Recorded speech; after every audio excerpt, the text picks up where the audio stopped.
Welcome to Faith in 5, a weekly video devotional designed to discuss practical spiritual concepts in 5 minutes or less. I'm your host, Mark Vandella. I often have the opportunity to walk through 360-degree reports with people. It's kind of a debrief process, and it's a crucial process because 360s have a really bad name. They've been used in really weird ways over the course of many years in corporate America. And I have a strong policy that they are only used for development because there's a lot of information to 360. A 360 is essentially everyone around you. So above, across, or down in an organization gives feedback on your performance. And really the goal is that you identify gaps in your growth. And if we focus on growth, then all of that information has a proper place to go. And I recently was doing this with a lady in an organization who's actually been tagged for like, you're a performer, we want to move you up. Part of our process is this 360 degree. So when I first met with her, I was a little taken aback because her voice was shaky. She was nervous about this conversation. Not that that's surprising, but I knew that the conversation was a result of her being identified as someone they wanted to invest in, and she was going into this conversation like she was in trouble. And that dichotomy really opened up my eyes in not just in corporate America, but in the way we live our lives. So uniquely, we are wired as humans for growth. Like we are wired to solve things, we are wired to accomplish, and that uniquely we are also wired to protect ourselves from danger, to move away from fear. And those two things are often in conflict. And in this conversation, the thing that happened is when I started talking about, tell me about your career goals, what you want to be doing, what you hope to get out of this conversation, her whole demeanor changed. The excitement level went up because oftentimes when we look at growth, there's a gap. And in that gap, as our human brain continues to tell us like, oh my gosh, there's a lot of weakness in there. But if we can change that perspective to know there's a lot of opportunity for growth, then it starts to get exciting. And I actually believe our faith does this. This leads me to one of my favorite stories in the Bible.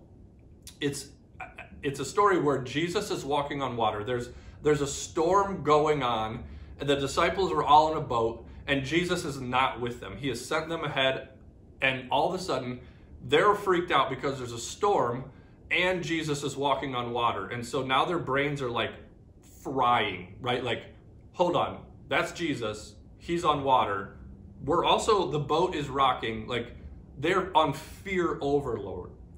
And Jesus says, or Peter actually says first in Matthew 14, he says, Lord, if it's you, because they're seeing something they've never seen, tell me to come to you. So Peter's kind of like testing these waters, right? And Jesus says, yeah, come on. Come walk with me. And again, this is like crazy, right? And I picture this moment. This is my favorite moment in this story is it says Peter gets out of the boat. He gets down out of the boat and walks on water. But it's that moment of, it's not like he just like took a leap and landed and walked. I picture it, he's kind of on the edge of the boat. He's sitting there like, this is crazy. This is something I've never done. And the boat's also rocking, right? There's a storm. And yet he steps out and he walks on water. He goes to a place he's never been. And in that gap, he's scared out of his mind. All of his weaknesses are revealed. And yet he wants to be more like Jesus. And so the opportunity becomes exciting. But the story almost quickly like defibs him out of this like new sense of reality. Quickly after that, it says immediately after, Peter begins to sink. And Jesus says, why did you doubt? And for so long, I read this verse, or this little chunk of Jesus saying, why did you doubt, is like, dude, what's wrong with you? Why did you doubt me? But I have come to see, because the next sentence is Jesus reaches out his hand to help. I've started to understand this as Jesus saying, there is a gap, man.